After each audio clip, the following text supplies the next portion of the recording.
Welcome back to our continuing coverage of Worlds 2015, where Invictus Gaming is about to go up against Cloud9, who you see making their way to the stage just now. They're still looking for their first win to lock in their spot in the quarterfinals. Important note coming into this game, IG is making a substitution. They're bringing in Time in place of Kid in the AD carry role. So Tabe, I'm turning to you. What kind of information can you give us about this player? Because Time is also a Chinese player and he always play in the Chinese server, and we always met and dual queue in the rank. And he is famous for his feign. Yeah, maybe he can break up some feign games because there's only a few games have feign. Like Doublelift is playing feign too. So in the Worlds, maybe we can see more feign. I've also been told from Spawn during the break that he is known for Corki as well. So I guess they have both options, going either very late game AD carry with the Vayne or the early game pressure. Corki is a pick we haven't seen yet. Yeah, but unfortunately, Time can't rewind himself, and he's not going to be able to really make an impact except for trying to kaboom C9 themselves. So either they're going to try to have some fun and just like, you know what, we're just going to relax ourselves, or let's just play a spoiler and really try to get our win in, because these Chinese teams have a lot of pride and they will definitely want to give it their best, as we saw LGD yesterday. Yeah, the spoiler here would be if they hand C9 the loss, they're 3-3, they'll be playing a tiebreaker to make it out of the quarter, or make it into the quarterfinals out of group stages. If C9 is able to bag a win here, they'd be playing a tiebreaker for first. So a lot on the line for Cloud9 here. Yamato, when we look at this team, they've been struggling all day today. Do they have another recipe for success? It's like I feel like they are very one-dimensional in their strategy. They have this push strategy with the wave clear mid, and with the Veigar ban coming in and the Azir ban, it seems kind of weaker with the Orianna pick because it doesn't supply the amount of range that these two champions that I mentioned have. And also, like, when C9 fall behind, they tend to not kind of believe in their composition. They just kind of try to do something crazy to get back. That's why we see Elimination being all over the place. We see High being all over the place as well. So I'm kind of worried for the future of C9. But for this particular matchup, it's very, very hard to call. I guess the advantage here, though, is that C9 will be on blue side. We've seen them on red side both times today, where they've had the disadvantage of banning out the power picks like Gangplank and Mordekaiser and getting their mid laners banned out. Is that a string of hope there that NA fans can hold on to? It really is, that they're finally able to get rid of those two bans and try to focus on other bans that are not the Mordekaiser and Gangplank. There's a lot of champions that are really affecting the meta right now, especially for them, because the bans, not so much what they do, but what the opponents do, are unlikely to be able to ban Azir and Veigar. So one of those is probably going to get through to them. If not, they get the Gangplank, the Mordekaiser. They can go back to more comfort picks, because the Lulu for Incarnation, not sold. The Orianna as well, with the teleport into a heavy CC composition, really didn't like it. So let's just go back to those other comfort picks, try to get the win via that. And since IG's on red side, Tabe, that makes it a lot harder for them to deal with some of the things you pointed out. Eliminations Morgana as well as Incarnation's mid laners. How do you expect them then to build a comp that can deal with Morgana? It's really a tough question because like just Crumb said, because today Incarnation has played an Orianna and the effect is not that good. So maybe he is really, like what Crumb said, picking some comfort picks. For example, Azir and Veigar. Maybe there's a crazy idea because they can play freely this game. Maybe they can just ban no Mordekaiser and no Gangplank. Why? Because they are the second pick, right? If they pick Mordekaiser, okay, I can pick two. Yeah, maybe this is a good solution. Let me tell you, though, something that nobody has tried against this C9 composition. This C9 composition has a very low amount of engage. Bing. That's not play poke against it. Yes. They have a very low amount of engage. Just play poke against it. Play Xerath mid lane, Varus mid lane. Perfect for the red side last pick. Play a poke composition against this Azir composition. That's what I want to see. There's definite thoughts there. There is a slight delay as Time is having some equipment trouble. So while we get that sorted out on stage, we have some more time to talk, gentlemen. But I'll expand this to the tournament, because as we mentioned, IG can't get out of group stage. Cloud9 can with a win here, but even if they don't get the win here, they force a tiebreaker with the loser of the Fnatic and AHQ games. When we look at these three teams, Fnatic, AHQ, and Cloud9, Fnatic's looking pretty much unstoppable. How does Cloud9 match up against AHQ again in this day? What do they learn from the game they played earlier that'll allow them to come back stronger? Actually, it comes down to a coin toss. 50% chance. Are they going to get the blue side or not? Otherwise, I think they're just not going to be able to hold up right now. HQ look impressive in every aspect compared to Cloud9. I'll stop you right there. It actually isn't coin toss. It would be based on shortest average win time. So we'd have to have those calculations run. That team will get the blue side. That was So- actually a close matchup then. Right. Because it was such close. But, well, regardless of that, the composition that Yamato mentioned, the poke comp, would be very effective. But another point to Cloud9's weak early game is the fact that these compositions that rely on a lot of siege are very late game scaling. The Azir, the Veigar, the Jinx, and Tristana are very slow champions to ramp up. And that's why these two teams, HQ and Fnatic, have been able to just exploit the early game with the Elise pick and the tower dives so well. They're not prepared for it because in the first day, teams tend to be more reserved. They want to test the waters and see where they stand to the competition. Now that they really know how each team plays, they're like, you know what, screw it. We're not going to play your game. We're just going to beat you in the early game and never give you a chance. So as long as IG sees that same trend and sticks to it, which they could have last game perfectly fine with the composition that they had and they lead, I think they could give this struggling C9 a good run for their money. Looks like teams are about ready, so I'm going to move us ahead to our predictions for this one. It's a big game here for Cloud9. Cloud9 versus IG. Tabe, starting with you. Who do you think is going to take it? Of course, I am a fan of IG. I have to support IG. And because on top of what Yamato said, poking composition. We know that Rookie, he has so many, he's really good for his champion pool. His Jace, his Pharah, his Twisted Fate, and Kakao's Nidalee jungling. That means it is really possible for them to play a poking composition. And if they really didn't ban the Mordekaiser or GP, if they first pick GP, maybe Rookie will come out his Veigar mid. Well, Yamato, you've given IG the recipe to beat Cloud9. Do you think they can do it? It's like I wish I could predict after Champion Select, but for the sake of Fnatic, I'm just going to go for IG because it's very hard to predict out of Champion Select. I think it's kind of 50-50. I think the Champion Select is going to decide it, but I will just go for IG. All right, and Crumbs? I'm going with Cloud9 based on the fact that IG was unable to capitalize on early game advantages in all their games so far, even the games first week where they had a lead against HQ, unable to do so. Same this week. And Cloud9's macro game with Vision is just a step above IG's with their affinity for these carry junglers that just don't provide the vision combined with the underperforming kitties. I just don't see it. If it comes down to a strategic game, even with a poke comp where you need a lot of macro knowledge, I think they are just going to fall short. So Cloud9 for me. All right, Crumbs, holding on to hope that NA is going to come away with one win here in week Please, 2. it's the last and straw, before we step into the caster booth for picks and bans, we'll hear how Kakao thinks Cloud9 has High to thank for their decisive objective play. 초중반에는 파밍을 하고 자기 팀이 좀 5대5로 갈 수 있게 균형을 맞춰주는 역할을 한 다음에 그러고 드래곤이라든가 바론이라든가 이런 오브젝트를 칠 때 망설임을 없게 팀원들이 망설임을 없게 좀 오더를 내릴 수 있는 그런 역할을 할 수 있는 것 같아요. 되게 바론 치는데 되게 망설임 없이 치더라고요. We'll find out just how powerful high shot calling can be as his team needs to bounce back from a 0-2 start. And they need to win. If they pick up a win, they qualify for quarterfinals, and then they're playing for seed or waiting for the seed battle to finish. After going 3-0 and really getting a good place in the group, C9 are basically doing the reverse sweep so they can start the quarterfinal 2-0 up in that best of 5 and really get in a comfortable position. So That is next level meta. I talked to Jack, their owner, and he's like, that's exactly what we're doing. Don't worry, guys. So IG, they've subbed in Time in place of Kid. What are we expecting from Time in that AD carry role? I just want to make something clear. Time jokes are off the table. You say it's no time for jokes on the AD carry Name puns? Name puns? Yeah. Yeah, so real quick, Time played 8 games in the LPL while Kid was out. He played in week 10 and 11. He went 4-4, so a respectable record there. 5 Lucian games, 2 Vayne games, and a Kog'Maw. We'll see if Cloud9 seems to care about that at all. Blue side in the group stage has been the side of target ban. Yep. His Jinx off the table, that's interesting enough.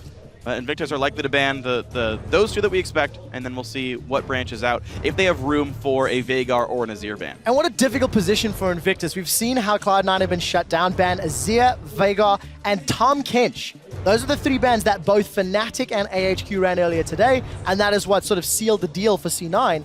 IG can only ban 1. of those remaining. And let's see what it's going to be. It will be the Azir. So Viger and Tahm Kench available if the opportunity arises. Do you obviously have the opportunity to take some of the champions away? Obviously, it's not like they can pick them all at once. So if Invictus Gaming's champion pools go deep enough, they could take away the necessary parts here from C9's composition.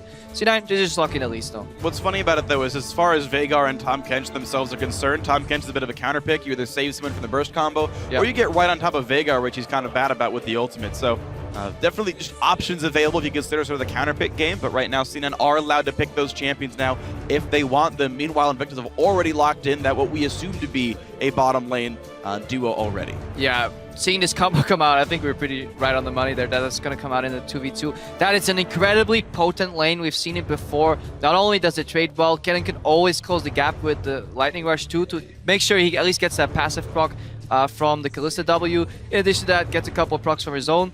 Stun people, then Kalista can stack up spears, and suddenly everybody dies. I love it how you make it sound so simple. If they don't fight back. Yeah. Yeah, we'll you have just to see. auto-attack a target dummy for a while. And then they die. Yeah, weird.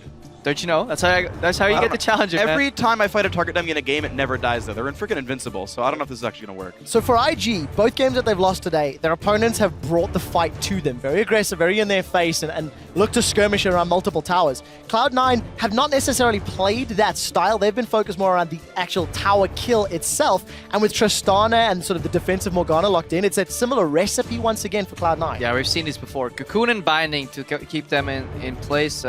Really well scaling AD carry if things go rough and we have to get to the late game. Tristana trades well into Kalista, and this time IG's bot lane, unlike Fnatic, can't break the Black Shield to really get rid of the stuns from Kennen unless the support Kitties plays incredibly well, but Kitties has been a little bit lackluster this tournament. Oh, here's a champ we haven't seen in a while. You heard Tomato Cannon himself talk about it, playing poke, and right now Nidalee being hovered. It's actually one of Kakao's very best champions as well. This is something that was so scary back in the LPL. Of course, Nidalee had some nerfs ever since the playoffs, but it looks like that's the consideration right now. She does fall off a little bit, so IG will need a lead into the mid game to really get ahead there. Difficult for Invictus. And we'll find out if they can pull that one off. Lissandra's locked in. Also another potential flex here for IG. Could be for Zitai up top, could be in the mid lane. Saw Bjergsen running it yesterday. Not so much success, unfortunately. But kind of a mixed bag here for IG. You've got poke from Nidalee, you've got all-in from Kennen, Lissandra, Kalista to some degree. So a mismatch of flavors.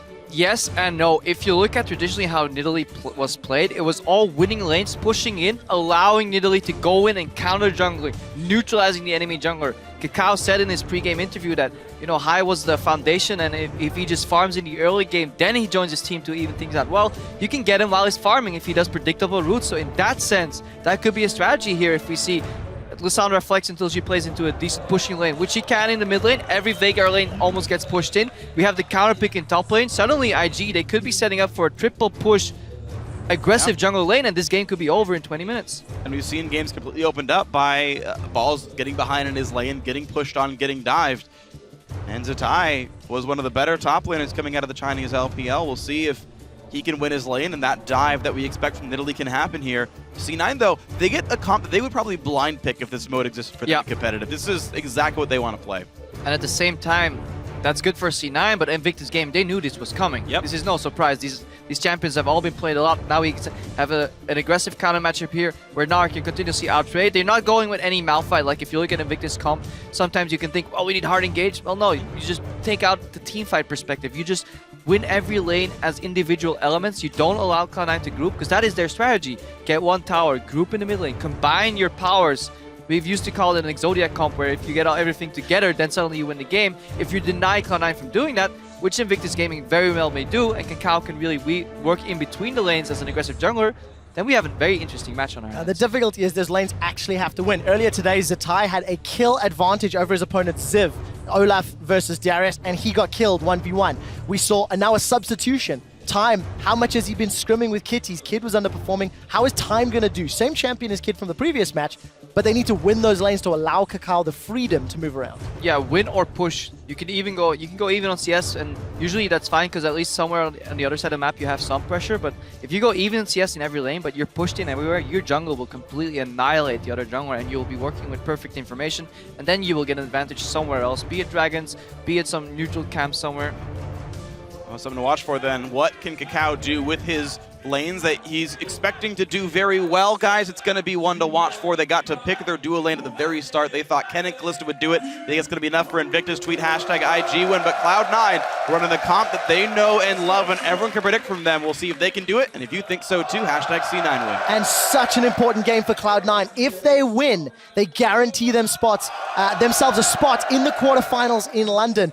And seed will be determined by the next 2 games. But right now, the crowd in Paris will be cheering on Cloud9 as they take on Invictus Gaming for their last regularly scheduled games in the group stage. And for IG, it's playing the role of spoiler because they unfortunately cannot advance further in the tournament. So we've talked a little bit about what IG need to do to counter Cloud9, but then we should probably refresh. What is it exactly that C9 wants to do? Well, in this game, I think they want at least to get a lane swap, to get to the early game, open up one tower, and C9's signature move so far has been pushing up with Sneaky and then rotating into the mid lane for the siege. And we'll see if they can do that. I mean, I know back in the North American LCS, we thought that Tristana was a great matchup into Kalista. You could sort of win the short-term trades a whole lot better. And you know, C9 are actually known for playing heavy push, heavy aggressive lanes. Elimination played a bunch of Karma, for example, just because they really relied on getting that lane push going. We'll see if C9 are able to play around that. Kid and Kitties was the starting duo for Invictus Gaming, and they'd been losing lanes so much that in the last game of the World Championship, IG did bring out their substitute. We saw LG do the same thing and actually win some games, and they brought in Flame, so maybe the bench is going to be what works here for IG. Yeah, it's going to be a difficult task. Cloud9, they got their bread and butter comp. They got the style that allowed them to go 3-0. And this is the first time that they were able to get a similar sort of flavor, but it looks like it's going to be standard lanes, however reversed. You can see both Time and Kitties somewhat predicting it. They've moved themselves up top, and Sneaky and Lemon also moving themselves past Gromp. This is interesting. We didn't have the deepest of wards down. There's one revealing the red buff of Invictus. That's from C9, but no such deep wards from IG. So this will be a blind-picked lane swap from what I can tell.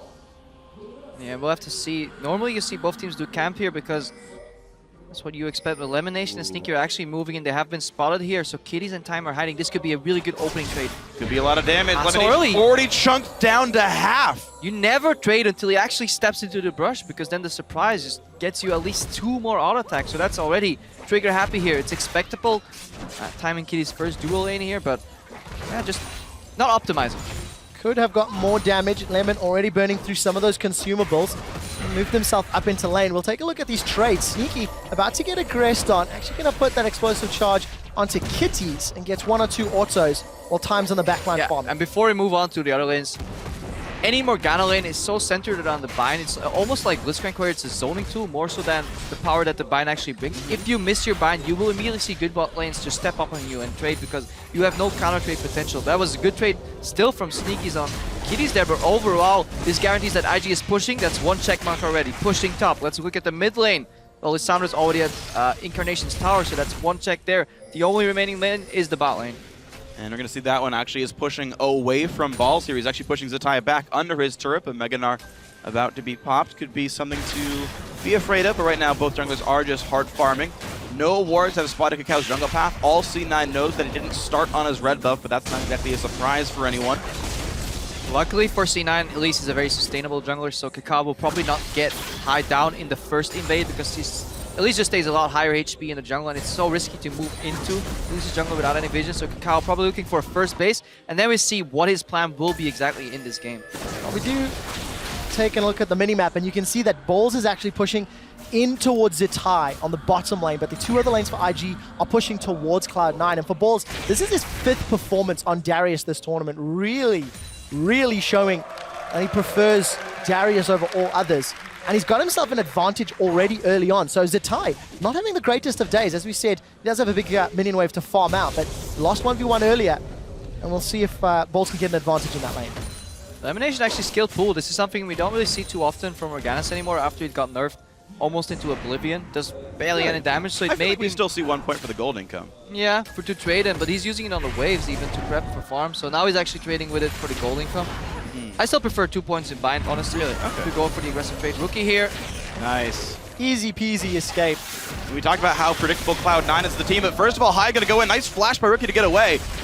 But as we said, C9 picked the same champions every single game. Before the Veigar, actually it was after the Veigar show, I forget actually, but the Lissandra very good into that one. Hai getting jumped on by Kakao, so flash over the wall. Kakao still in range though, jumps in, gets first blood in Hai's jungle. And that is exactly what Crippo was talking about, pushing lanes, and you can see the play evolve. Kakao inside Cloud9's jungle, he had the support of Rookie, and that allows him to secure first blood. A really good move there, and also we can see why the Lissandra was picked early and then Flex, because they wanted to see the Veigar come out, and then they knew, because Lissandra E can actually still get you out of the Veigar cage. A lot of these conventional mid lane champions, as we see Kiddies take some poke here, they can't get out of the cage because they have to dash through it, and then obviously the new Veigar cage stops your movement. But Rookie can send his projectile over and he warps, he blinks outside, so that actually makes it really easy to play into Veigar. In addition that he can self-cast the ulti on himself, so a lot of counterplay. Zatai's in trouble, gentlemen. He needs to crunch out. It's gone into Good Non, flash. flashes the point-blank cocoon. But summoner spell blown, so Hai has been able to get 2 summoners. However, he has given up first blood. And Hai has been revealed, and look what Kakao is looking to do. Well, he's going to look to hunt. Now he's on the hunt as though he's playing Rengar, but he's a different feline this game. Hai forced to run away after Chilling Smite to buy a bit of distance, and now the Spiderlings will just tank the Javelin. He'll be okay. And yeah, if you look at the draft, you're like, how and why did C9 get this exact composition? Well, because it's becoming relatively predictable, and IG is using that into their favor. Every time Hai reveals himself, Kakao is going for an aggressive move. All IG has to do is survive the ganks. 2 really solid flashes, one by Rookie and one by Zitai, have actually bought Kakao the time to really counter that play. And look at the parts that everyone's playing in this matchup as well. Rookie, first item, gets a Negatron cloak, saying just make sure I don't get an Incarnation, I'm flashless, let's have no damage happen at all. Elise is a magic damage jungler too. Let's survive this lane because we know Zatai can win this matchup already at 5 CS. We know the bottom lane that we picked on our very first round here on Red Side can win as well, and they're up 8. And what I also like about Rookie, not only the itemization and the decision-making from the team comp, Lissandra is somewhat of a soft counter to Veigar. That Glacial Path allows you to get away from the Event Horizon. You can self-cast your ulti and survive. Kakao, once again, in the same area as Hai. Javelin Toss, if that connects. There's even a teleport from Zatai. It's going to be 4v2. These guys need to leave, but Kakao's already here. The stun comes in. Balls is 6. Has to flash. Thankfully for him, no Meganar. Just transformed back to the small one, but another Javelin hits means the kill comes through. Time gets the credit. 2-0 IG. I absolutely love this play. IG is slowly whittling away at C9, so C9's reaction is, well, we will switch the lanes up, just like we wanted to do earlier in the game. But at this point in the game, IG used that fact to their advantage. Instead of trying to match whatever C9 is doing, they just move their weak pieces away from the weak side and they move it to the strong side. Teleport with Zitai to the top lane, gank and die from Kakao, and so they trade even towers, but they get a kill to boot. Yeah, unfortunate for Balls to die. Sneaky Lemon kind of would have liked the whole, oh, great, we get a 2v0 with turret. We love destroying these things, but as you mentioned, a lot of damage to the top side of the map. It's going to be a very low turret, but into the mid lane. Incarnation's dead. The Event Horizon comes up. Kakao gets one more to attack. Apprehend into the wall means he's stunned. Ball sidesteps and dunks to get 1 on the board for Cloud9. And able to trade 1 back. C9 getting their gold okay. It's a 700 gold difference only because the top turret hasn't died yet. But with Balls leaving that lane, it's only a matter of time here for Zatai to knock it down. Kiddy's moving in here. Balls is snared. Not quite level 6 yet, and obviously Sneaky's lurking around the corner. But keeping these trades 1 for 1, it keeps C9 in the game. At the same time, it prevents them from doing what they want to do, which is set up those pushes in the side lane and then allowing them to move into the mid lane. That's IG's loose condition right now. Getting 5 C9 members in the mid lane that could just push into the tower siege and throw binds and cocoons at you. You really want to keep the map open, and they're doing a great job so far. Oh, we Sneaky rotated. Managed to help out in the middle lane, buy some time for Balls, and gonna start trying to knock down that top outer turret. Time has said snap, moved himself to the bottom half of the map, and I also just noticed IG have got that deep pink ward behind the red buff of Cloud9. Been alive for a little while. Let's keep a track on how much information that's going to give IG as this game progresses. And look, Rookie is no longer AFK shoving into Incarnation because it feeds him too much AP right now. He's using the threat of Kakao ganks and just leaving the lane in front of his tower. Incarnation also has to pick up blue. Again, this reveals High. A mid laner doesn't just walk into the blue buff and magically gets it. You know the jungler is there. And then we now know that High will likely either path to the right or up. And let's see if IG can read that and really get a It's already counter warded. going. They actually already know he's there. You can see Zatai is already walking backwards. He's a full screen away, and IG able to basically trade objectives again. Tristana, Morg want to push, they know that, but the bot lane turret is already being attacked. C9 feeling to it first, but it's still going to go down 2 for 2.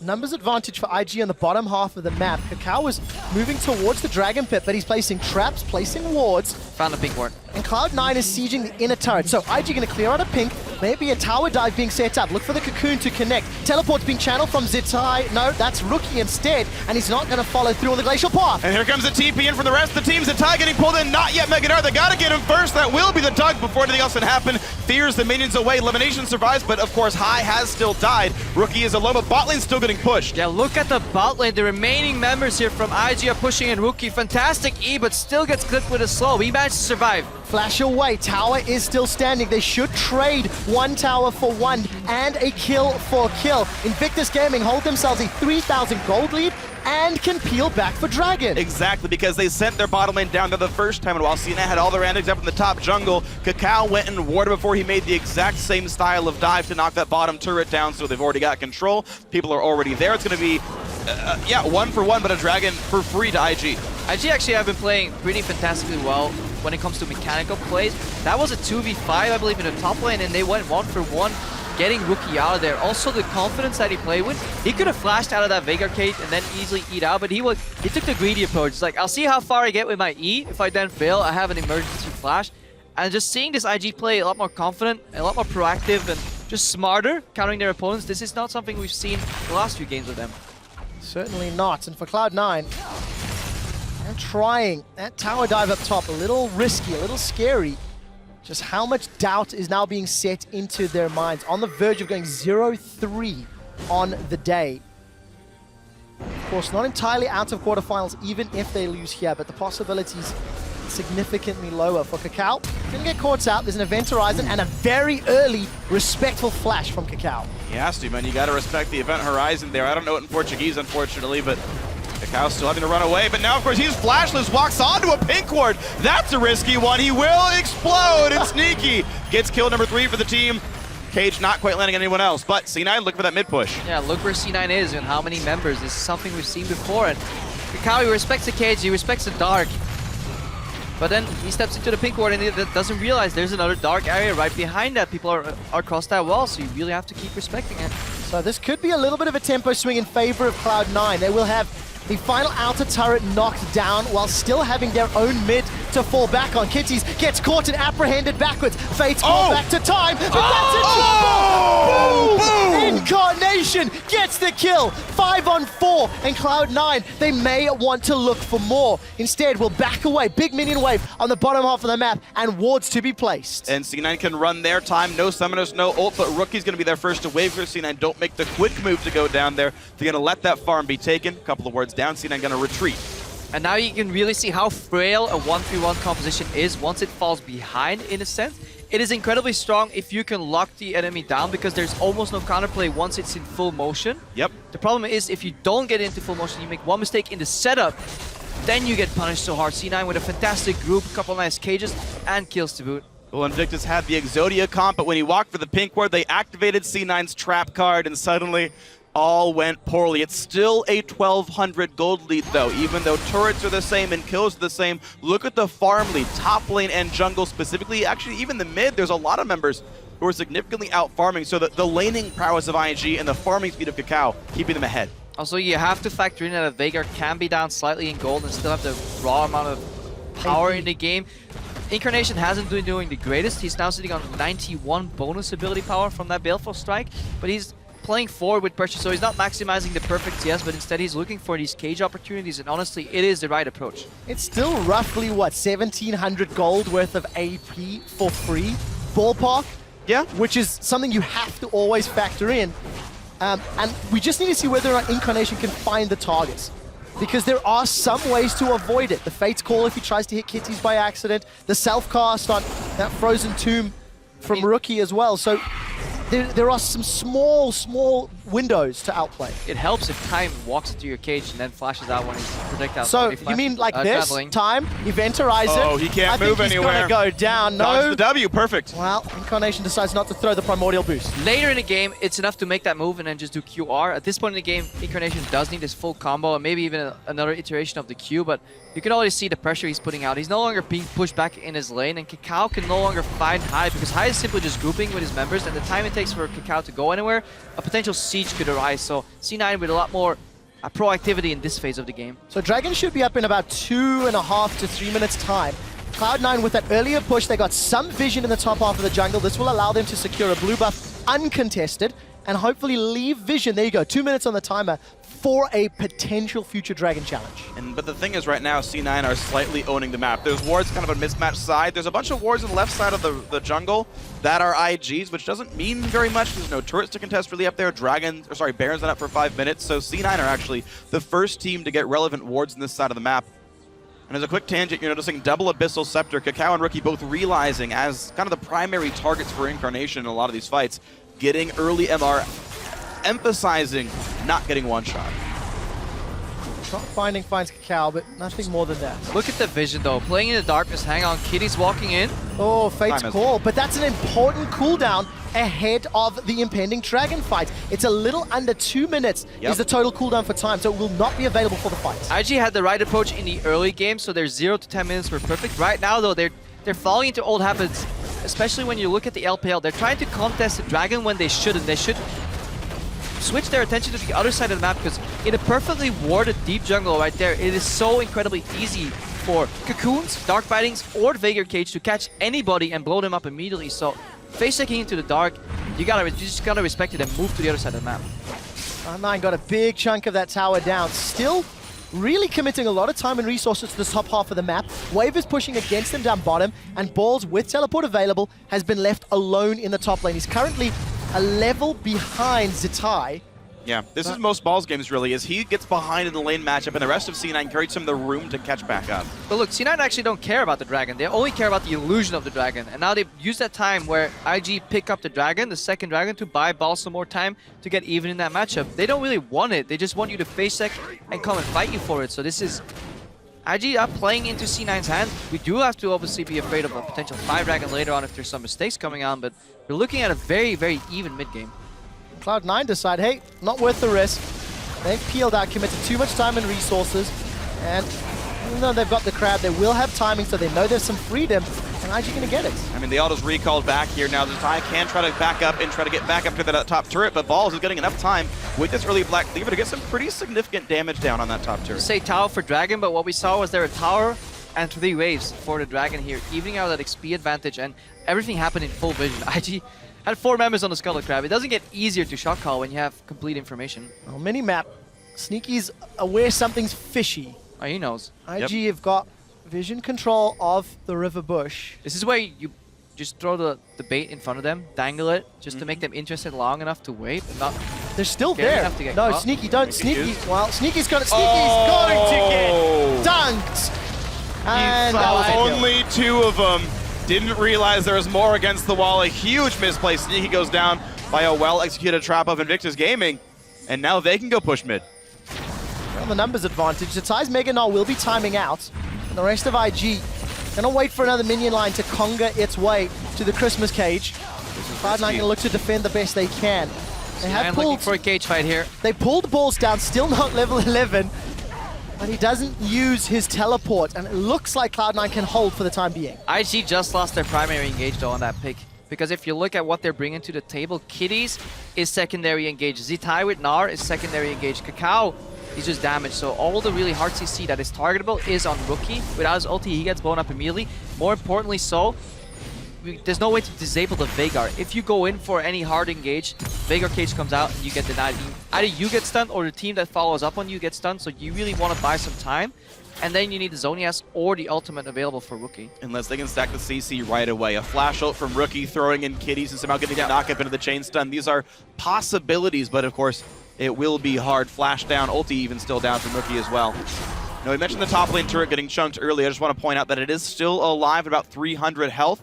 The threat of the Frozen Mallet Rush Gnar was too great, and Balls actually backed out quite early and finished it down. And look at Kakal's build. Not only did he go second item Abyssal, a QSS picked up as well. Wow. Get himself out of those bindings or even Event Horizons. Like, it's more MR, but it's a defensive build. It's one of these suboptimal routes just to deal with some of the threats that C9 have It going looks forward. suboptimal, but when we saw Score face off against the Veigar, I think it was yesterday, he went in every time and he almost got blown up immediately as a tank, Rek'Sai. Yeah. So somebody has to take that cage. You can't wait for him to not cast it. That will come out at one point, and the most ideal player to do that is either your support or your jungler. So in that way, it does make sense for Kakao to take that approach. All right, he can stay alive as best he can. Of course, you mentioned the support tanking it. Kitties can always get ulted out, so you hope for C9's sake you never see Incarnation's ulti come out for that, Kennen. And we'll see. Lots of Magicers being stacked on the team means it is an easier playground for Darius and Tristana, who are not being itemized against in any meaningful way right now. You can feel the slowdown now as the inner turrets are so much more difficult to siege. Cloud9 had a good ring of vision, but they may be falling prey to some shenanigans as Invictus have moved their way into this bottom quadrant of the map. Balls smell something fishy and will back away in time. There's no real vision for Cloud9 in their own jungle, and they are losing some control. They're moving to the Baron area already, though, faking a potential bait here. Teams don't really have too much vision in the Baron pit or in the Baron area at 20 minutes into the game, especially if your jungler is not running Sightstone. Remember, this IG is playing a very spread out style with very limited amount of wards. Trinket upgrades will be fundamental for this to work. Kitties is going in, slicing Maelstrom. Incarnation's in trouble, but look at that Event Horizon. Fate's Call will get him out alive. They've got the teleport from Balls, and IG tried to set it up. And now the teleport's on cooldown, so Balls can't show up, and Sneaky was spotted on the top side of the map. IG had a small power play. Not going to get much for it, but you saw how close it was to killing Incarnation. Yeah, the CPM here for Incarnation is around 6. 1 cage every 10 seconds here, cage per minute. That's what we can expect here. So every 10 seconds the cage can come out, so that is actually brutal in fights. Zatai taking a bit of damage. C9 on the hunt, trying to knock these guys back. Of course, mid-tier 2 is available, and the waves coming with them. C9 have zoned out Invictus for a precious few seconds, but not enough minions there to actually push the turret down. The Spiderlings chase through, but here comes the engage. Here comes Zatai. No Mega Gnar just yet. Rookie ults in. High's in trouble. Frozen Tomb's down. He gets gnawed against the wall, and it's time that picks up the kill credit. Incarnation and Sneaky trying to deal damage from the backline, and Sneaky's forced to rocket jump and then flash away. It's a 2-for-1, as I think Rookie was unable to follow through on that glacial path. Cloud9 managed to survive, but they lose one extra member. And that's with them stopping the immediate Mega Gnar. It only gets better from there. Cloud9 now losing a lot of their flashes. They just didn't have the tools to deal with the engage. Cage was down, they were out of position, they were too clumped up, and obviously they were focusing the primary tank there in the Mega Gnar form from Zitar. So that was a really poor fight. So C9 in a sense got lucky that they got out of there alive 2-for-1. They did have to burn a lot of flashes though. You can see the Cocoon comes out, tries to stop the one. Now Hy's just an easy target though, he's not very tanky at all. Runeglaive and Abyssal, one of the squishiest builds you could go for. They're just thankful that Zatai actually does die. It gives Sneaky that rocket jump reset and the flash over the wall. Yeah, if Time actually moved backwards to heal his top laner, or if they worked together, healed each other, that could have actually been another dead Sneaky right there. Unfortunately, Time only goes forwards, and that means finding kills onto Balls. As he's got that Hurricane completed, Blade of the Ruined King, a CS advantage. So substitution at 20 minutes, I think it's fair to say working out thus far. Different itemization, different build, and Time showing up. Also, let's he's maxing say. E, which is necessary. Yep, the attack speed, Emax build, Hurricane's in there as well. Now, during that replay, the top lane tier 2 did die, so if you look at the gold, it's very close. That's C9 finally getting their 4th turret kill of the game. But Dragon number 3 is already here, and with a player like that, of course, IG are there on time. It's going to be an easy rend, an easy pickup. Dragon number 3 for IG. C9's going to start sweating. C9 is still grouped. We can imagine that their plan is to just go for a Baron play around the timing of Dragon number 4 and then hope to close out the game, or convincing map control fashion to deny that 5th Dragon. But it is a risky game they're playing. And it is a very close game so far. Despite Cloud9 giving away advantages to IG throughout the entirety of this match so far, they are staying relevant in gold. They have been down in CS, but Incarnation has farmed up a sizable lead over Rookie, and it's on a champion that scales so exceptionally well. IG seems to be chronically under warding though. 3 sweepers for vision denial. Kitties obviously gets Fate's Call out of this cage right here, but look at the vision that C9 has on the map and how much vision denial they have in their kit, especially because even high, if he doesn't run the side stone, he does have a couple of nice wards that he's placing, and Kakao invested a lot in this defensive build, and I feel like IG are running out of vision. Well, we can look and see that they're mostly only having wars on their side of the map, though it's where C9 likes to play. Just by walking forward, close to Mega Gnar, down a bit low. Cage comes through. Oh! Holy crap! You don't face check those brushes, not against the Veigar. He doesn't care if you're a tank. He just blows you up. Easy bind into CC, chain, But and then the only get blown up. MR in Satai's kit is in his shoes. And the thing is, he wasn't Mega Gnar, so no bonus stats, but quick pro tip for the Veigar players out there. Second item, Void Staff, always. It is the better damage item in pretty much all circumstances, so the early Void Staff definitely being a big deal for that. Mathematically, it's true. Is there a counterpoint if you get an insane amount of AP off your Q when Rabadon spikes it up? Basically, no. Because your damage is so high, like it requires like really extreme situations, and in almost all basically cases, Void Staff just is better. Incarnation has farmed 3 needlessly large rods worth of free AP on that Baleful strike. Let's watch that again here. You just Watch it see in slow motion. Goku goes wide, but Bind hits, and then it's not hard to land that cage. Also, the cage keeps Incarnation and Sneaky protect. Look at the placement. He could have placed that cage to the top right too, but he just makes sure that if people really want to go in a straight line towards the carries, that they actually get clipped by that cage too. And it's the little things right there, and then you blow up one target. And the difference between the IG lineup is if they hardcore engage and they lose their primary engage, then they can't really take fights after that. C9 can take repetitive fights. Bindings come up again, Cocoons come up again, bigger cages come up every 10 or 9 seconds by this point, so comfortable position. There is the possibility, the only problem we've seen from both teams, when they find those individual picks, there's very often not an optimal objective to go for. You know, they have been getting some damage on Out towers. of Earth are dead, Dragon's dead on respawn. So Cloud9, they've regained some tempo back, regained some control, but look, there's not a lot of deep vision inside of IG, so C9 have to look again for more face checks and look again for more picks to maintain control. That all depends on your definition of an objective, because people can rate vision control around that. Oh! Sneaky! Flash engage. Goodbye. Good Sonya's there, and here comes Kitties as well to lock up the team for a little bit more. There's plenty of time here, and they've got to run and run away. Invictus looking pretty good, but you're still seeing Balls to rejoin this fight. 2 kills already for Invictus. Another lockdown of this. Darius, not long for this world. A double kill for Time. 5 and 1 on Kalista. A 3 for 0. It's not over yet. IG have got a minion wave pushing forward. 5v2. All of the wave clear is going to be reliant on Incarnation, and instead, IG look towards the Baron. 5 seconds before Sneaky's up, 20 before Balls and higher up, and there's no TP for Balls. And will they start it? Yes, they will. Zatai up in the front, Kakao putting the damage in here. Elimination and Incarnation kind of by themselves, holding their hopes for an auto berth into the quarterfinals if they can win this game, but it's slipping away now. Incarnation is going to try and time a WQ combo. Can he steal it? A perfect! Oh, not going to work this time. Invictus get the Baron after the team fights. That was actually a really smart approach from Invictus Gaming. It even caught me completely off guard as I was going to go into a rant about objectives and vision control. IG, they played on their strong side where they had vision denial.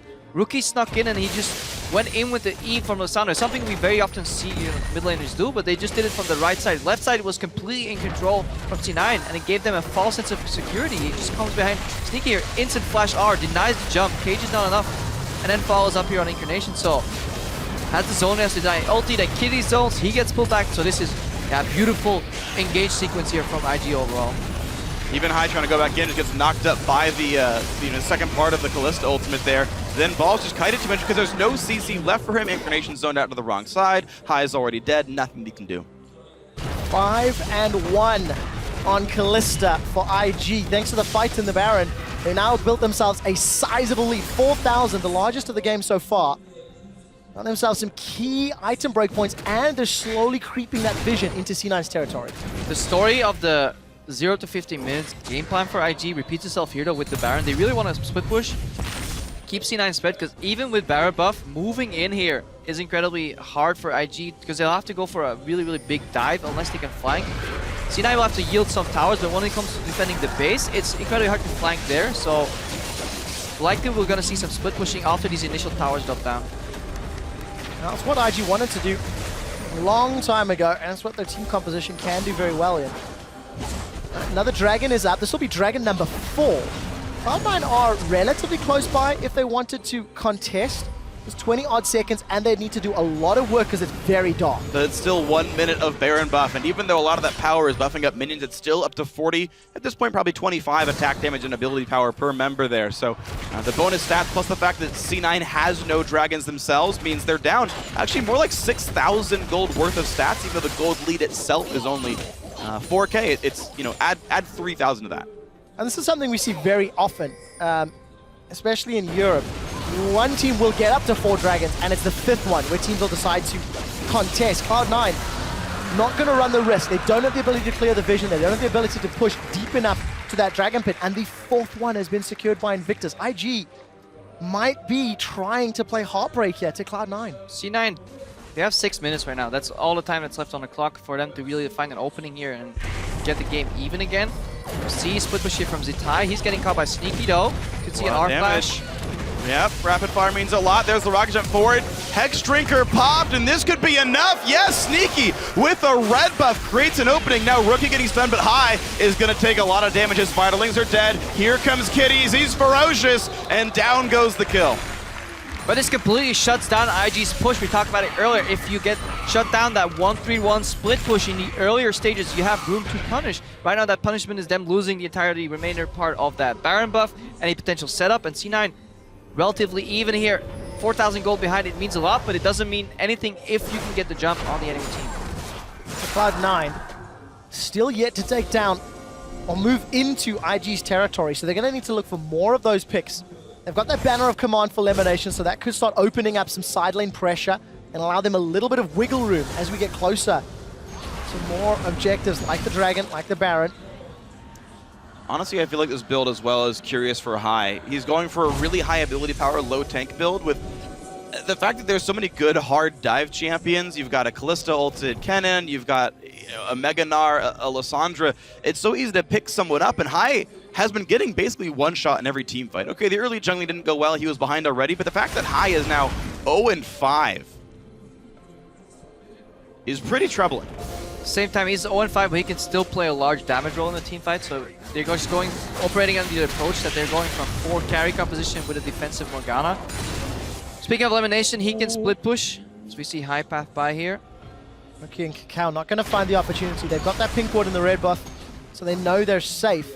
But again, playing aggressive inside Cloud9's jungle. Surprise elimination didn't go for the Zeeks here to buff up that Tristana even more, especially since his build is a little weaker, since he had to opt into the Hex Drinker. Yeah. Split push, it can help you a little bit, but it's rough into, especially just these melee split pushers, or these 80 damage split pushers that will just tear apart that tank in like 2 hits, so. It does help them with the siege if they ever get Baron. Then it's incredibly, really, really good for C9. Yeah, Sneaky itemizing a lot of magic resist with the Hex Drinker and QSS means he's not... It's just weird, they're splitting their roles so oddly. I guess Sneaky's trying not to get one shot and the QSS helping that, but they're kind of over-prioritizing defense in the wrong roles and then over-prioritizing offense on the wrong roles. That's what it feels like to me. Well, we'll find out if it affects the next big team fights. 2 minutes to Baron, about 3 till Dragon. Balls has got teleport available. He went down to meet Rookie, who also has his TP up, as does Zitai. So more map play options available for Invictus. Double Zonius, double QSS picked up, but a bit of a lacking of Mercury threats. Mercury threats are incredibly good against composition that C9 likes to run like they do right here. I think TSM actually ran a similar composition and the enemy team just continuously kept picking up those Mercury threats. So IG looking to just get out of those cages with the QSS and then hopefully to deny some damage with the Zonias. Well, 1 minute on Baron Nashor. Already a 4,000 gold lead, and this pink ward allows Rookie to sneak in. No one knows he's here. Well, Balls may find out very soon. Or Lemon.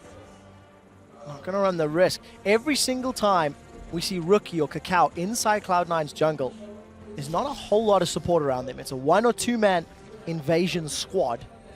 And they're getting away with it thus far. Cloud9 is sticking primarily to their lanes. Sticking primarily to the CS that is moving towards them. But they're closing their eyes to the real problem that's about to emerge. 30 seconds from now, Baron will spawn, and there's no vision setup whatsoever for C9. A minute and 50 seconds from now, Dragon will spawn, and there's no vision whatsoever too. So C9, they have to group and push out at one point, but they're delaying the inevitable. They just want to find an opening, but IG is playing patient enough to not allow that.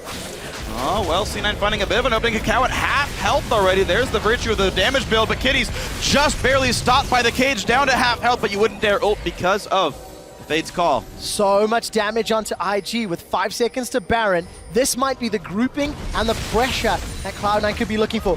Balls did channel that teleport. He's with the group, but look at the minion waves pushing against them. Cloud9, they need to deal with that as well as trying to get vision. So much to juggle. Well, we'll see if C9 can juggle this turret down first. IG looking around the side. They got the hunt on the balls. He's okay, though. Top lane, as you mentioned, is pushing down, and Zatai can run over and use teleport if he needs to. Rookie's TP is down as well, so at least Incarnation is a teleporter for C9. Keep your eyes on Rookie every time that cage goes down. For the remaining 6 seconds, he's going to be so incredibly He's looking. aggressively positioned in these fights. Incarnation thankfully has a QSS. That could have been a flash hold in the making in a game-winning team fight. Cage won't land. A good QSS could also be game-changing for Cloud9. The Event Horizon will impact so much flow during the course of a team fight. Cloud9 signaling 30 seconds to go until Dragon is up. They are now in the Baron area, threatening a rush, threatening a start. For IG, they don't want to go uncontested. Meganar's close. And there are wards behind Cloud9 if Zatai wanted to try come in with a flank. Trinkets on cooldown and Kiddies is out of wards. This is rough. If that ward gets cleared in the back of the pit and we don't get an immediate mid-push reaction from IG, we could actually see a successful Baron bait from C9 here, or a forced fight. Meganar just got triggered. C9 should not be looking to do battle. Just waiting out the Meganar. IG, of course, running towards Dragon. They do take it slower. They've already gotten 4 of them. C9 could have traded this for Baron, but right now they're moving. They're playing into IG's hands. Scuttlecraft for the accelerated engage too, so now Meganar C9 is stuck. C9 seem to be This is the pushing time. IG away just a little. The Event Horizon is down. It's a 10-second cooldown. It has been pulled. Can burn this. Dragon is out of the pit, but now it's C9 backing away. Look at the minimap. Minions pushing towards Cloud9's base. Invictus are in control. They've got the Scuttle Crab for engage power as well. And Nars no longer is tired. He can build up this bar and get himself back in on this one. Kakao and Co are starting though. C9 walking in. Zatai on the wrong side as Mininar. This is full aspect of the Dragon. It has reset. The Dragon is regenerating minions again, pushing towards that inhibitor turret. The Event Horizon's down. Dragon's been rushed. Cloud9 secure it. The zoning Event Horizon, and they're trying to get away. And this is exactly what Kakao talked about in his opening interview. Kyle's Well, confused. Nation has to run though. They're going in. Kitties is gonna pop the ulti. Event Horizon buys some time, but here comes Rookie. Incarnation gets up, but Zatai is Meganar. He Zatai! finds the stun. 2 kills already, and they're not done yet. A quick kill back comes in, but it's a slaughter right now. Invictus are looking to clean up. Sneaky, along with High, the last 2 standing. 3 for 2. Baron is alive as well, and Invictus are peeling back. But if we go back to right before this game, Kakao talked about why High is such a successful jungler, because there is zero hesitation whatsoever on his objective calls. That was an incredibly bold move here, and Sneaky with some bravado too in that fight, because he actually jumped on his target to kill it, to get the reset, to then jump out. So C9 getting him away there, 3 for 2 is actually impressive. But you can see the level of damage output here. Incarnation, I think, making a strange choice to go for his zone. I think he needs a pistol as well. There's so much front-loaded magic damage. Rookie and Kakao have the right idea of just itemizing defensively enough to not get one shot, but still do their job. Incarnation could do basically nothing, even though he had a perfect QSS. You can see this fight come in here, and IG just want to jump in. They've got the engage items already. Kitties doesn't care if he gets stunned. Incarnation jumped to 1/4 health before anything even happens. Zatai has the easiest of push-ins. Keep your eyes on Sneaky though. He finishes off one guy, goes on Rookie, uses a jump on Rookie, kills him, and then gets a jump out. Many players would have just instantly jumped out there, but good, just spatial awareness there. And that was a fight 2 for 3 with Incarnation doing nothing in a position that C9 was forced to overplay their hand and just go for a 50-50 on Dragon. Imagine if C9 can repeat what they did earlier, which is get vision control around these areas like they did on Dragon area before or Baron. Then this composition can still blow up IG. While they've Stun. got time, QSS does come out instantly. High was able to just repel for that one. So here's some of that vision you're looking for, Crepo. Tension is real high. The crab belongs to IG. Baron has actually been started. Zatai, They know. he started to channel the teleport. Kakao isn't going to find a javelin toss, but that looks like a Meganar. And It's Kitties has got in! Got in. It's going to be the smite. Kakao gets takes it, and here's the ensuing battle. 1 kill already. Balls can't get away. Kakao is just cleaning this battle up. 1 kill back for Incarnation, but the stun is 1 spell away from landing. This Veigar refuses to be stopped. Can he get away with this? Baron still to IG, and it's still a 4-2, but Incarnation made it look closer. Oh, if that bind from Lamination actually connected on Kitties, then Sneaky wouldn't have been forced to use his Buster Shot defensively, so one spell can really turn the tides in this fight. Really good steal though from IG, but again, these plays, you have to be confident to make these calls. On the world stage, when you're playing for this much, when this much is on the line, Hai says, well, there's Scuttle Cloud, they have Teleport, we're just gonna finish off this Baron. And look, Kennen comes in here, Bind misses. Good flash. Kitty splashes over it, and then Buster Shot reactively from Sneaky, which is good, but at that point, position is compromised for C9, and they can't afford to play when they're behind on the positioning. No flash from Sneaky either. He actually could have flashed away from Kakao and gotten a bit more space. You can see the burst available here. Actually eats right through Zatai's Hex Drinker. And that's the thing is, I just feel like C9 needs 2 threats that can stay alive. Sneaky can do plenty of damage. You saw that in 2 fights ago. Incarnation can do a lot. You saw it in this one. It's just a matter of them living. Yeah, but C9 have only lost fights where they kind of like panic. Oh gosh. I won't call that a fight. No, not really. But they've only played fights where they allowed IG to aggress upon them when they're actually trying to secure an objective. In open space, when they can kite, just want to see how it plays out. Well, for Cloud9, they may not get that opportunity. And 40 minutes in, Incarnation is over 1,000 AP, but the problem is his team is 10,000 gold down and against Baron-empowered minions. IG are sieging up the mid lane inhibitor turret, and with just 1.5 waves of minions, 2 waves call it the siege as they've chunked down that inhib turrets. Just look for Rookie whenever they siege. He has to position in Fog of War on either the left or the right side. Hopefully get that with a pink ward and then threaten at least some zone in that area so that people have to be afraid from Rookie diving in, because 4v5, C9 is still holding on to this tower. And you know, every time I look at the items, I see Lemonation's Banner of Command is available. It has not been used. I don't know how many times he's actually put that down. Eventurizing catches Zatai. Whoa. Wow, Rookie went down somehow on the back Hai line. assassinated him. How on earth did he do that? Now KP Elise is how. That's... is looking to retreat. All of a sudden, Cloud9, they've said, we don't care about your Baron. Whoa. We'll just turn this around. C9 was just all about the X factor here. Hai gets the 1-shot. Rookie doesn't have QSS. I forget if he sold it for a new item or if he never even had it, but either way, the stun lock just kills him. The level of confusion and question marks on Hai's build may now be justified. They have 30 seconds until Rookie is respawned. Cloud9 have got Tristana and the explosive charge and the tower. They're now knocking on the inhibitor as well. Kakao's on the sideline, but it's inhibitor to Cloud9. 15 seconds remain for Rookie to spawn. He could change his boots upgrade for a TP home guards, engage somewhere, but C9, they disengage, they get out of there. Their top lane turret did fall, but they can pick up these waves, and C9 have about 5 seconds left to control the map as best they can because the Dragon's coming up in 20 seconds. C9 does have every ultimate and every summoner spell.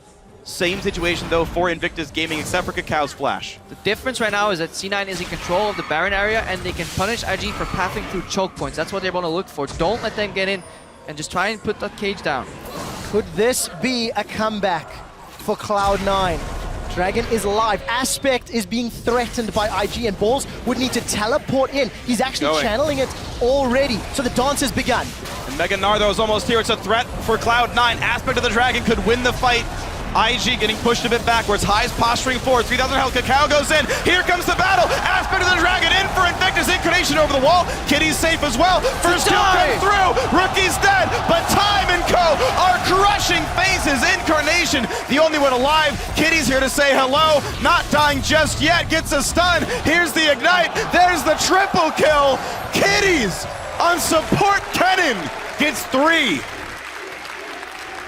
And this is where it all comes down to questioning the C9 tunnel vision on the Dragon, and should they have opted in for the fight, played a little better. But yeah, if Hai gets that smite, suddenly he's the king and maybe C9 can win that fight. But IG, it just cost C9 too much in that fight to go for the Dragon because they just lost the ensuing fight regardless of who smote that Dragon. And IG, even though they cannot get themselves out of 4th place in this group stage, they might be able to win their last game at Worlds here. Time in the roster, 9, 1, and 8 on the Callista. and Kitties with some great engages as well. There is nobody to tank the Nexus turrets for IG, so they will settle for 2 inhibitors. They did lose a Nexus turret of their own thanks to Supers, but this is that fight once more. Yeah, Balz is positioning offensively here to... Actually, no, he didn't even do that. Balz went in for the Dragon. There was just too much tunnel vision because Darius' role in these fights is to move in that and Mega Gnar, prevent people from coming in and doing exactly what Zidai did there. 3-man Mega Gnar. Look at where Incarnation ended up in that fight. That means something went wrong at one point and people were zoning and peeling enough and they were tunnel visioning on that Dragon. You can still win a fight where people get Aspect halfway through. But it's incredibly hard because it's so easy, hindsight. You know, we get a replay, get prepared, nice. You're like, yeah, hi. We're not The bad playing call. for a quarterfinal position and to go 0-3 on the day, which is what Cloud9 is facing. But for Invictus, they pull timeouts in the final hour, and he's 9-1-8. His Kalista performance is leaps and bounds better than what we saw from Kid, both last week and earlier today. And IG are just, honestly, they're punishing C9 who are looking weaker. Let's also keep that in mind. C9 have not had a great day on the Rift and on the stage. Don't forget though, at this point, one full combo from Incarnation deals over 3,000 damage. So he only needs like 2 parts to that. He can literally one-shot time. Once he gets his flash, he can flash in QR and time is gone. Well, that would mean IG would be out of time and their base could die. Incarnation. Yes, it would. Yes, it would. We'll need to wait a little longer because his flash is not available for one of those combinations. Zetai is going to start charging up that Nice Mega find. Gnar after he gets caught by a Dark Binding. And it's currently Incarnation in the bottom lane dealing with the Supers. He's pushed that wave out, bought a little bit of breathing room. Trying to look for superlatives, different words. Yeah. And Invictus going to back away. But it's 2 dead inhibitors to 1, so someone has to respond to the bottom lane. Probably going to be Incarnation because he still has teleport. There are a few wards still here for C9. They see this coming. The team's coming across. Teleport coming just to walk a bit closer. C9 trying to stop the Baron attempt. Zetai stuck in the pit. Baron's at 5,000 health. They can't finish this off. Zetai forced out, but he's close to Mega Gnar. He could try to come back in. And all the while, bot lane's still getting pushed in by Supers. Mercurial Scimitar was used by time. He can't run the risk of being caught by any of those skill shots. C9 do not try to finish the low health Baron, and the dance has begun once more. IG finally playing with patience until Zetai flanks Incarnation, catches him in the He's cage. stuck in the pit, no flash, but Sneaky still has the black shield. 1 Mega Gnar in towards Balz. Elimination, the only man taking the Kitties ult. Time survives. Cacao Incarnation drops. kills off Incarnation. Rookie gets the second. Sneaky forced to flash, but Zonia's buys time. And Kitties again is the man engaging the fight. Sneaky, the last man alive. He's gonna go down. And that's gonna be game. There's super minions pushing onto Cloud9's Nexus. And to play spoiler in the final hour, Invictus Gaming will be knocking down the Nexus. It looks so good, the cage fight for John C9, but it wasn't enough. IG close out. They are on to the Nexus turrets, and Invictus Gaming pick up a win against Cloud9. Well, time to go down in history books being undefeated at the World Championship this year. His first and only performance here at the World Championship. Had a great game for himself. This felt a bit like the IG I think we wanted to see, that many people had predicted as being at the top of their group, but instead they still finished 4th. Yeah, IG, without roster swap, really invigorated their play. And they added another dimension to their play here, really Yeah. came out. So, what does this mean for the rest of the day? First of all, I love hearing the Parisian crowd yelling IG as well. Great support, regardless if they're home team or away. The next game is Fnatic AHQ. If Fnatic win, they will clinch first place Either and team. force a tiebreaker with Cloud9 and AHQ for second. Right, whoever wins that game is the #1 team, whether that's Fnatic or whether that's AHQ. The winner of our next match is the #1 seed in the group. The loser of that match will be facing Cloud9 in a 1-game tiebreaker for that second quarterfinal spot. So both those teams that we'll see up in the future have 2 chances to win 1 game to get into the quarters. And C9 continuing that North American trend, 0-9 for NA teams in the last week of the group stage. This could be 0-10, or it could be 1-9, and they would secure that second spot in the quarters themselves. What a story. How Cloud9 first of all get to the World Championships, then they come out the gate swinging 3-0 last week, only to truthfully be picked apart. It feels like their play style has been dissected, and even Yeah. IG, who were weaker today, also took a win. Well, back when Cloud9 was the North American team back in Summer Split 2013, they just played the same champions and the same comps and the same strategies every single game and said, I dare you to figure us out. And no one ever did back then. As time wore on, it got harder and harder for C9. And now they're at the World Championship, one of probably their hardest moment ever yet, being such huge underdogs. And they still go back to that one strategy style. And I don't know if it's being daring or just being, we actually only ever knew one style. You know, each year we pick one and we lock that in for the rest of the world championship here. And this is what it looks like here. C9 still playing the same champions over and over again. And, you know, this one, it didn't work out absolutely. One style to rule them all, one style to bind them. Well, but unfortunately, you can flash over those and the Morgana doesn't hit them. Sadly enough. But yeah, really, really big difference here, stylistically, coming out from this group composition versus the spread out early game. IG knew exactly what was coming even before Champion Select was done. So they played around it, and I like just the way Kakao played this early game. Really, really smart, used information, aggressive pounces. Remember when some point in the game, we saw Hai being spotted bottom. He pounced over the wall, the exact frame where Hai was really in front of him. And that knowledge really showed that IG could come back and actually finally play to the strengths of their composition, which was refreshing to see. And you have to step back and then look at all of the Chinese teams. EDG go through as the only Chinese seed to qualify for London in the playoffs. Both LGD and IG are now dropped out for the first time in the World Championships, having not all of the Chinese squads through to the playoffs, and just disappointing performances. Yeah. When they're knocked out, all of a sudden LGD finds some life yesterday, and IG, similar story, finally against Cloud9. I mean, arguably Cloud9 underperforming as well, but just a disappointing group stage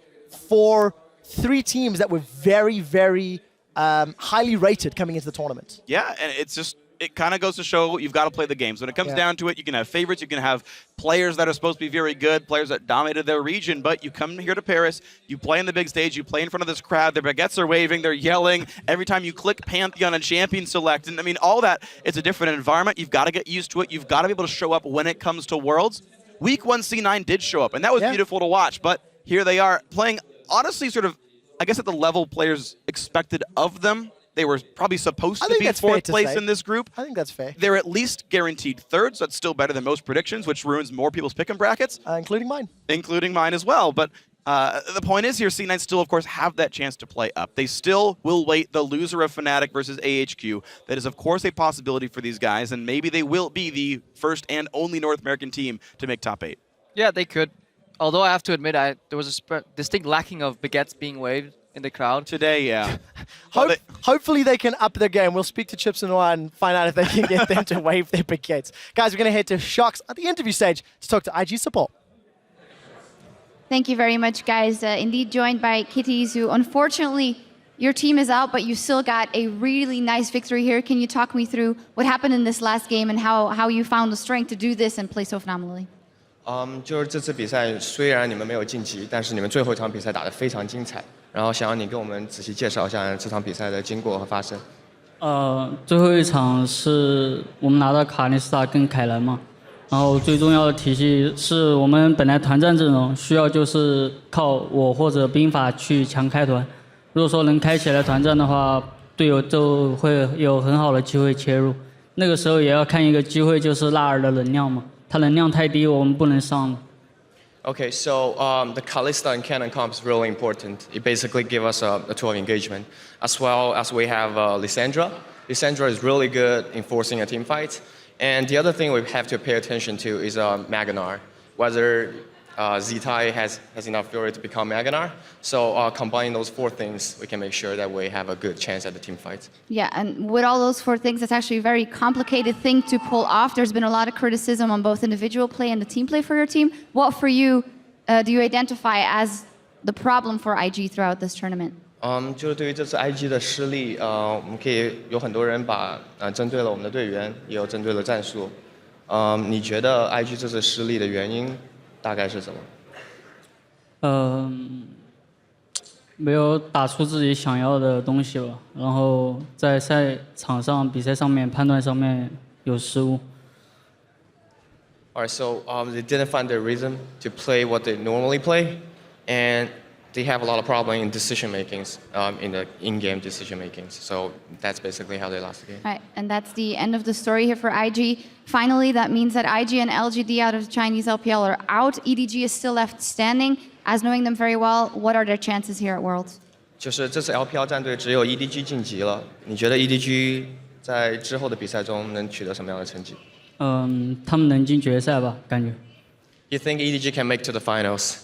All right, well, we'll see if that happens. Thank you so much for talking to us. Kitties, after closing out the tournament with a win, over to you guys. Thank you, Shocks. Things are only getting more interesting here with that loss for Cloud9. I want to jump into picks and bans. Specifically, Tabe, you mentioned that Kakao might move towards something a little bit more aggressive. We saw the Nidalee come out, and it was very effective in the early game. Yeah, as Yamato just said, the poking competition is really good. Although Rookie didn't pick a poking champion, but Lissandra is always very good because he can flash an R Veigar and force Veigar to buy the Quicksilver Slash. Because even if you have Sonya's, you will be die immediately because of the stunning. And we can see that Kakao's this game is performing magnificently because he is like punishing the other team's jungler a lot, and he also have a really good attention on all the dragons. He got nearly all the dragons. I'm really happy they brought in the Lissandra. As we talked about yesterday, the kind of weakness of Teleport is that you can't really take the cleanse. And with the combination of Kakao dominating the jungle, they are pressuring Incarnation, who is playing Veigar that is weaker in the early game. So I really, really like that approach. Coming into the tournament, we knew that Cloud9 was really good at innovating. So for a long time, they always bring out new picks. But that also came with the fact that they always stick to the same picks that they brought out no matter what. In the Gauntlet, we saw the affinity for Karma, previously Ashe, Zyra, pretty much every single game. And then in this tournament, no exception. The same compositions every single game. And I don't think that's going to stop. It's a little distressing. Actually, it's very distressing to see it be dismantled that hard in pretty much the top lane, the mid lane, the jungle. People have figured out answers to every single part of it. They really need to try something new. I was going to say, it's more concerning now that the comp that they had been winning with essentially for the first day has been beaten and not just banned out and forced onto something else. In this game, though, it was kind of interesting because Cloud9 was sticking in it for a period of time. They managed to get themselves into that turret siege situation where they could make picks and take a turret off of it and keep the gold even. However, they were almost too willing to hand over dragons to IG and put themselves into a hole and into a bad position when it came to the late game, having to fight for that fifth. I feel like IG, like with the advantage they took early game, they had like a good role on the game. They had good control of the Drakes, good control of the Barons as well, besides from that steal that Kakao was forced to make. But I feel like IG, I had a good point, but I lost it. It's like...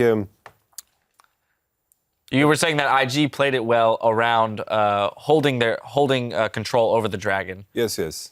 Which my point was that Cloud9 had given up too much leeway to IG in the early game, saying you can have the first 3 dragons, you can have the first 3 or 4, put themselves in a hole and forcing themselves to come back for the 5th. Would have liked to have seen them make some movements earlier. Okay, I got my point again. The point I got flashbacks from the previous Kalista games, where Kalista, like I remember when Kid was playing Kalista and he had to just E the Baron back in the day, and he had to only ult Kitties in, and he just failed to do these simple things. The addition of time, I felt he managed to do these simple things on Kalista. He was solid, and solid was something that IG needed in these previous games because Kid was doing a lot of these mistakes that cost him the game, and I felt that time was fundamental to securing these objectives with his Kalista play.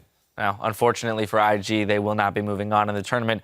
And for Cloud9, they found themselves in a tiebreaker match to even get out of the group stage. We'll see if in the time that they have during this next game, they can come up with a new strategy that might be effective against either Fnatic or AHQ, who are playing both, and both are playing next. And both of those teams are eyeing a first seed quarterfinal berth. We'll be right back with a closer look at that clash, so stay with us.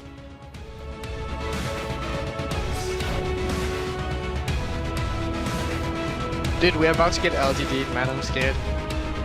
What's that mean? They whipped in time. They whip in a substitute when they're already done so.